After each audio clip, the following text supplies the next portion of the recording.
Hi, my friend. I'm so happy you're here today.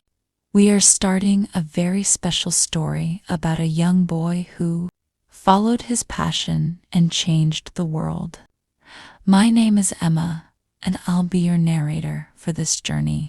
Remember, even the greatest people started small, just like you. Practice a little every day, and you will see amazing progress. As the Bible says, the plans of the diligent lead surely to abundance. This is for listening and shadowing practice. Welcome to Fluent English Every Day. Bill Gates was born on October 28. In Seattle, USA, he lived with his parents and two sisters. From a young age, Bill was curious about everything. He asked questions and wanted to know how things worked. He loved reading books, sometimes for hours without stopping. His parents supported his learning and encouraged him to explore new ideas. An intelligent heart, says the Bible, and Bill's heart was full of curiosity. Even as a boy, he showed signs of focus and determination. When Bill was 13 years old, something happened that would change his life forever. His school got a computer. To be honest, in 1968, this was very rare. Most schools didn't even have one. Bill felt excited the first moment he touched the keyboard.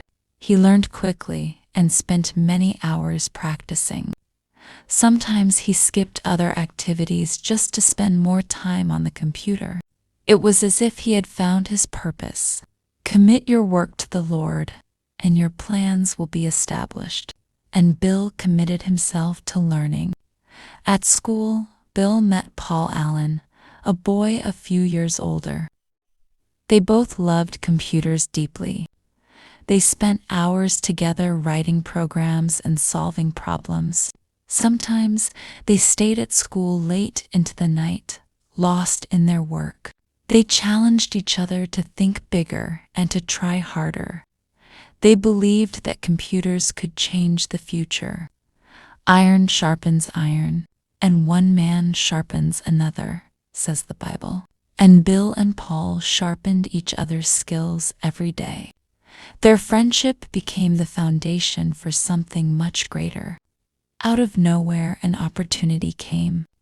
A company called MITS, the Altair 8800, Bill and Paul thought, "We can write software for this machine." They called the company and said they already had the software. In truth, they hadn't even started yet, but they worked day and night until it was ready. Whatever you do, work heartily, as for the Lord and not for men, says the Bible. And that is how they worked. They believed that their effort could open the door to their dreams. In 1975, they started a company called Microsoft. At first, it was just a small dream in a small room. Bill's parents hoped he would finish university, but Bill had no choice. He left Harvard to work on Microsoft full-time. It was a big risk for someone so young. In all your ways acknowledge him, and he will make straight your paths. And Bill trusted that his path was leading somewhere important. He poured his heart into the work ahead, ready to face whatever challenges would come. Bill Gates and Paul Allen worked hard every single day. They wanted Microsoft to become the best software company in the world. In the early 1980s, something happened that could change everything. A big company called IBM was making a personal computer for home and office use. They needed an operating system, the basic software that makes a computer work. To be honest, this was the biggest chance Microsoft had ever seen. The hand of the diligent will rule, says the Bible. And Bill was ready to take the lead. He knew opportunities like this did not come twice. Bill and Paul did not yet have the system IBM wanted, but Bill had an idea.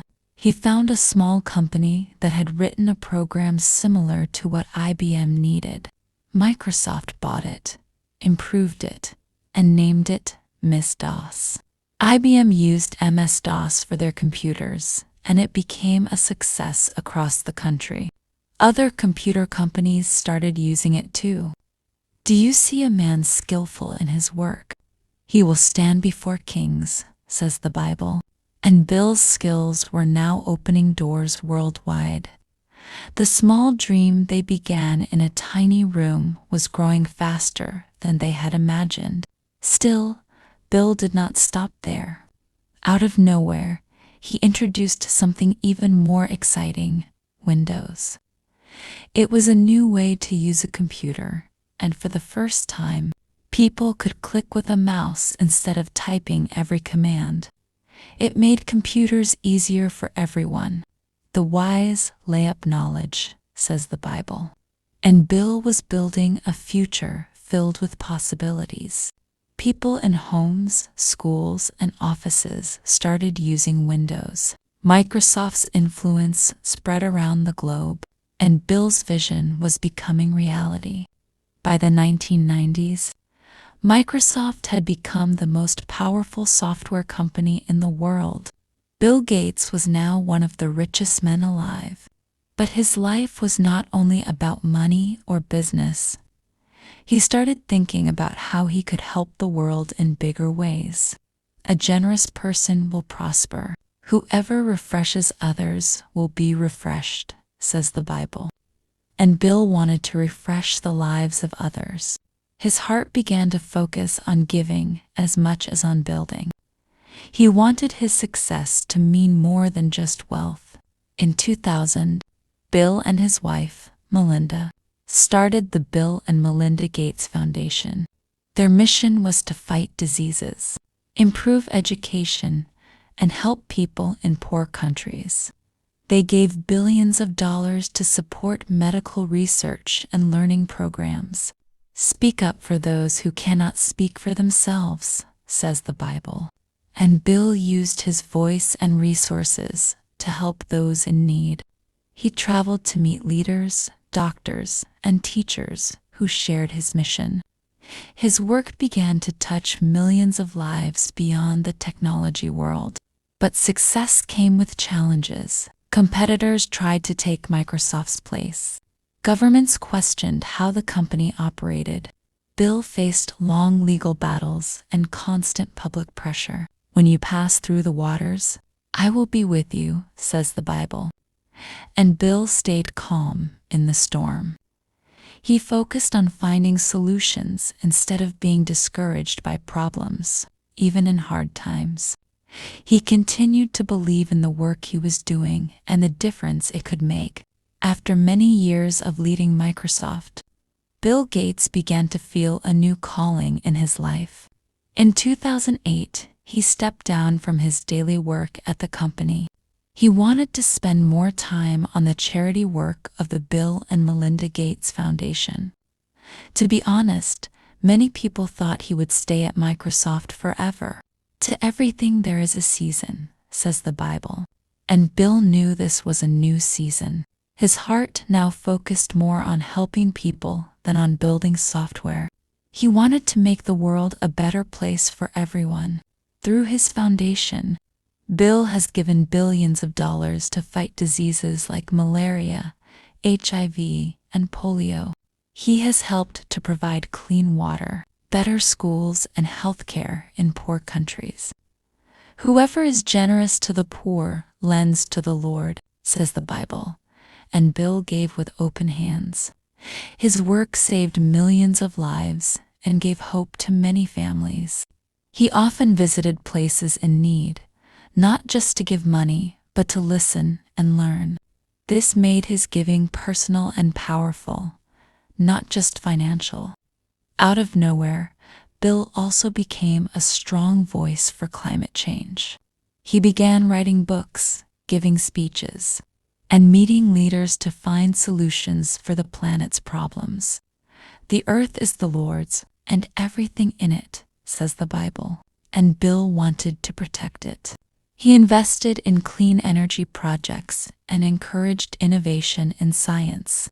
For the first time in his life, his work was less about technology and more about saving the future.